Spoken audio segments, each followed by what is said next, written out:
Hey there, MCF3M. I'm just going to quickly upload this video so that in case you missed it in class or we don't have the opportunity to have a class, just depending on the weather, that it's up on YouTube and you can go back and watch this.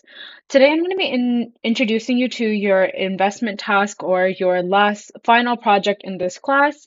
In this project, we're mostly going to be focusing on how we can actually apply some of the things we learned in this class to financial situations. Largely, what we're going to be talking about is simple and compound interest.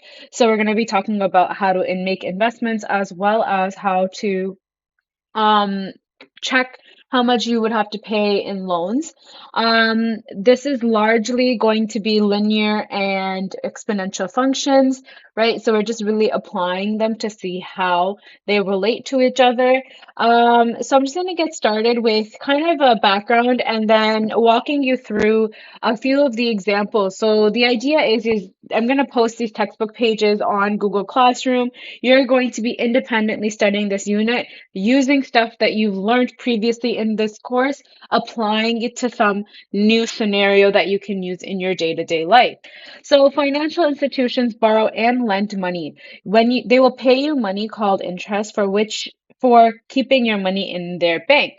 If they lend you money, they will charge you interest that you need to pay.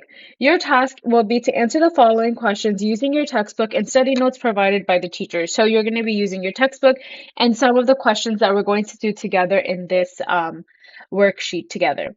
This is an independent study unit, meaning that you are only to use your notes and textbook in order to complete the work. The textbook pages and this video will be posted in Google Classroom. So the first question that we're going to be going over that you're going to be doing is going to be on simple interest and compound interest. So when we talk about simple and compound interest, we start off by saying the Canadian Savings Bond was created in 1946 by the Government of Canada to help people reach their saving and investment goals. Regular CSBs earn simple interest. That is interest that is earned, the interest earned each year is deposited directly into the investor's bank account. Compound interest CSBs also earn interest annually. However, their interest is in each year is reinvested so that each year the interest is earned not only on the principal investment but also on the interest earned in previous years. So basically what you do with a simple interest account is you put in $1,000 and um you just make interest on top of that. Say you put $1,000 into the account, you just make interest off that $1,000 that you put into the account. Whereas if you are doing compounding interest, what it does is that it takes your amount that you invested. So say you invested $1,000, right? And over the course of a year you made $50 on that $1,000. Now you have $1,050 in your account and it reinvest it rather than just having the $1,000 to make the money on, right? So simple interest, compound interest, and principal. So we're just gonna go over. So simple interest is money that is only paid on the original sum of money that was invested or borrowed. Compound interest is interest that was earned on both the initial and the accumulated interest over a compounding period. Almost every single loan you ever take out in your life will be a compounding interest loan. And the principal is the money that you borrowed or invested in the first place, so your initial amount. So what you're going to be doing is you're actually going to be doing a little bit of an investigation here, right? It says Sonia buys $1,000 in regular simple interest, CSBs, and in 10 years in a 10-year term and earns 5% annually. So we're going to complete the following table. So you'll see that I've already done the first two for you, right? So how you calculate the interest earned is you take the principal of that year, you take 1,000 and then you multiply it by the interest earned. We know that the interest is 5% annually, so we multiply it by 0.05 because you're going to do 5 divided by 100 equals 0.05 to get you 50. So that means that accumulated interest will be $50. And if you want to find out how much the amount is at the end of 10 years, you're going to do 1,000 plus 10, plus 50, right? And that is going to be 1050. Since this is a simple account or a simple interest account, you're going to do the same thing. You're going to take the 1,000, multiply it by 0.05, right? And now, in order to find out how much is accumulated over 2 years, you're going to take the amount you accumulated last year plus the amount we accumulated this year and get 50. Then if you're going to look for this, you're going to go to your principal and say, okay, I had $1,000 at the beginning of last year. I earned 50 last year, and then I earned 50 again this year. Or you could just say my total interest this year was 100, right? So then you're going to say, okay, my final amount is 100, 1,100. Okay, so I'm going to do one more example with you. Oops, sorry. So here we have our principal again is going to be 1,000. So I'm going to say 1,000 multiplied by again 0.05 equals 50. Right? So now I'm going to add another $50 this year. Last year, my total interest was 100. So I'm going to add 50. So I'm left with 150. And I can either go and say, all right, what's 1,000 plus 150? Or what I can do is just, I know that it goes up by 50 each time, right? So I know this is going to be 1150, right? So that's just basically what you're going to do. You're going to fill out the rest of this chart. Cool? All right, so moving forward, this says that Arjun invests in a similar Canadian savings bond. However, this is a compounding interest bond. He also invests an initial amount of $1,000. This has a 10-year term too, and it's compounded yearly at the interest rate, and this should say 0.05 as well. Right, so it has the same interest, it has the same initial investment. The only difference here is that this one is compounded annually, whereas or yearly, whereas the last one was just a simple loan. Here, if you remember, compounded annually basically means is that you take the amount that you made at the end of year one, right, and you reinvest it here. So instead of reinvesting $1,000 and only making money on that principal, now you're actually making money on your interest as well, right? So even though you didn't add anything to this account to the principal amount, because there was interest, you added the interest and you just reinvested it. So here you're gonna have 1050, right, which is the amount you had at the end of last year. You're gonna multiply that by 0.05. You're gonna be left with 5250. So the amount of interest you have is the 50 from last year plus the 52 bucks you made this year, and you'll have 102.5. So now you'll be left with 1,100 and 250. Now, again, instead of just investing the 1050, you're going to move up and you're going to invest your new amount. So it's going to be 1,100, 250 times 0.05, and now your interest amount per year has gone up from 50 to 55.13, right? So the total amount you made this year was this, and then that's the total amount at the end of the year. So again, let's just do one more example together. So if I was to take 1157.63, right, that's how much my principal is going to be that year. So I'm going to take my principal, multiply it by 0.05, right? And if I do that, I'm going to get 1157.63 times 0.05, right? I'm going to get 57.88, right? That's my new interest. I'm going to add that here. That's going to give me that number here. And then when I add it all together, I'm going to get that number there. Okay, so in the interest of letting you try this one on your own, follows the same pattern. Just remember that you reinvest the amount every year. Okay. Last but not least, I want you to go ahead and compare and contrast both Arjun and Sonia's return of interest. So remember, Sonia was the first one. How much did she make at the end of 2 years? And then I want you to compare how much did Arjun make at the end of 2 years?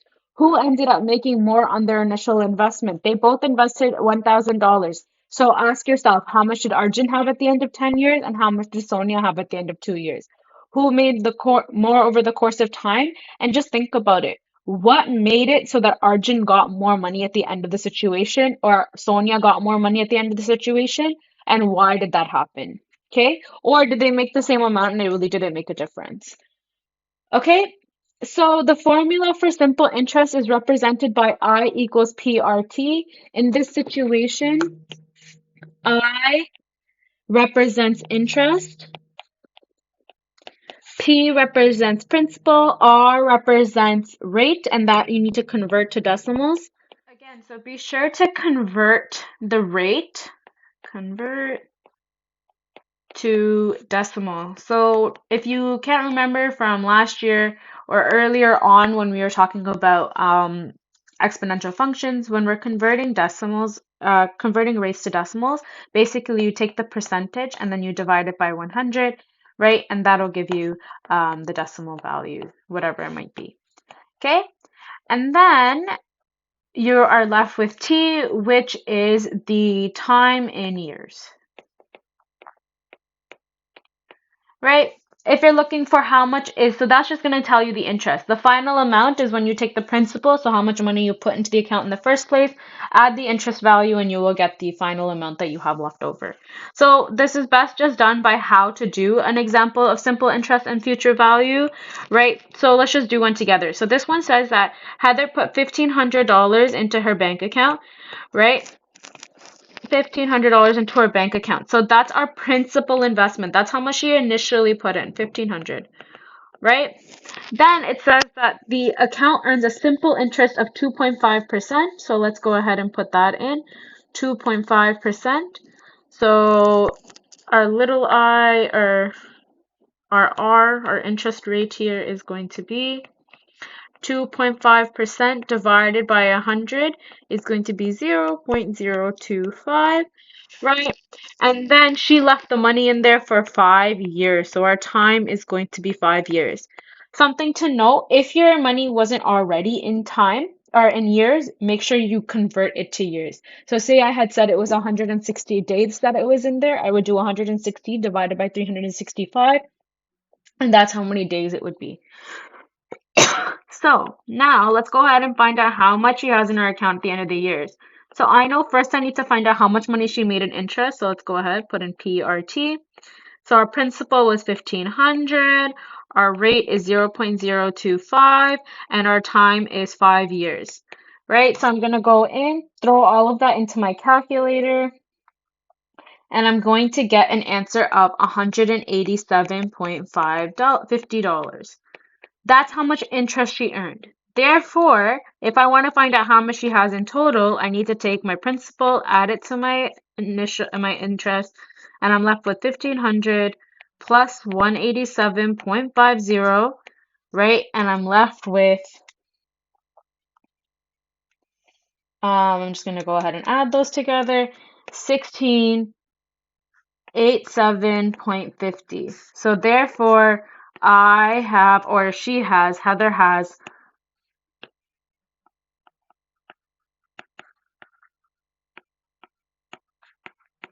1687.5 dollars after 5 years. Okay, so you're going to try and do question 3 on your own. It says Matt takes a loan of 2,100, applies for that loan, and it approves for the interest rate. So you're going to go ahead and solve question A and B. And then we're going to move on. Remember when we were talking about compound interest before?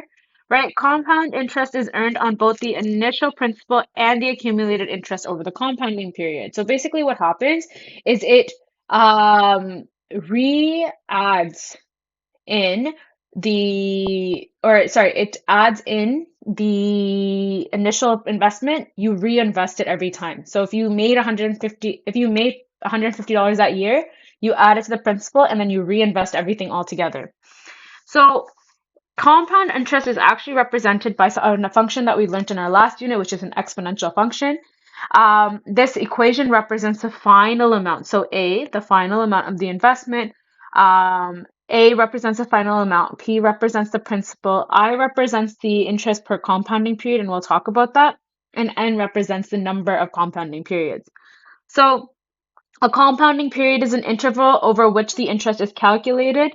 That's kind of like the period in a exponential function. And in most cases, things are usually compounded monthly. So a lot of credit cards are compounded monthly or yearly. Student loans are compounded yearly. So this chart just kind of makes it easier for you to understand how to change those compounding periods, right? So if something is invested annually, that means that we take and calculate the interest over 1 year, right? And then we reinvest it at the end of the year. If something is invested semi-annually, it means that you take out half the interest that is calculated or how much it's acquired over 1 year, and then you reinvest it with half that interest over and then find it at the end. So how you would find the annual interest rate for that is you take the interest rate divided by 2, and then if you're looking at how many compounding periods, there's going to be 2 per year, so you have n times 2. Okay? And like they're all just here for you. So same with daily, you would divide the annual interest rate by 365 because that's how much days there are in a year, right? And then you would multiply the number of compounding periods by 365. Let's do an example of how to use this. So Jasmine borrows 15,000. It's an interest rate of 5.25 per annum. It's compounded annually, which means that per year for her tuition, she starts paying it back after 4 years. Okay, if this had been compounded monthly, so let's for the interest, I actually changed this on yours. I'm gonna do this compounded monthly, right? For just because in the interest of showing you how the compounding periods kind of change things, monthly for her tuition, and she's gonna start paying back her loan after 4 years. So this is gonna be the number of years that have passed. How much will she owe at the end of 4 years? Normally, student loans are annually, but for the interest of this, we'll do it as monthly. Right. So her principal that she invested or how much she took out as a loan was $15,000, right? The rate was z 0 point, and I just did 5.25 divided by 100, 0.052, right? And our compounding period was monthly, right? And the time that passes is 4 years. So in this situation, what I need to do is I actually need to find what I would be and what N would be. And so I is going to be, and I'm going to go back here, I'm going to say, okay, for compounded monthly, I is the annual interest rate, which was 0.052 divided by 12. So let's go ahead and put that into our calculator. 0.052 divided by 12 is going to give me 0.0043, right? I'm just going to leave it at that many decimal places. And n in this situation is number of years times 4. So the number of years was 4 years times 12. So n is equal to 4 times 12, which is 48. Now I have all the parts of my equation. So I know my equation is A equals P 1 plus I to the power of N. So let's go ahead. A is equal to P with 15,000. 1 plus 0.0043 to the power of 12. Sorry, to the power of 48, we said, right? Because it was over 4 years. So now I'm just going to go put that into my calculator. So 15,000 to 15,000, 1.0043 to the power of 48, right? Let's go ahead and put that into my calculator. 1,500, 1.0043 to the power of 48. If I put all of that together, I'm going to get an answer of 18,430.51. So the amount she owes at the end of 4 years is 18,430 and 51 cents. How much interest should she pay? I'm going to take my initial amount, which was 1,500, and my final amount. So interest is equal to final amount minus the principal, which is going to give me 18,430.51 minus 1,500 or 15,000, right? And that is going to give me 3430.51. That means ultimately she paid this much extra. She paid $3,430 extra in student loans by borrowing and instead of just paying the amount upfront.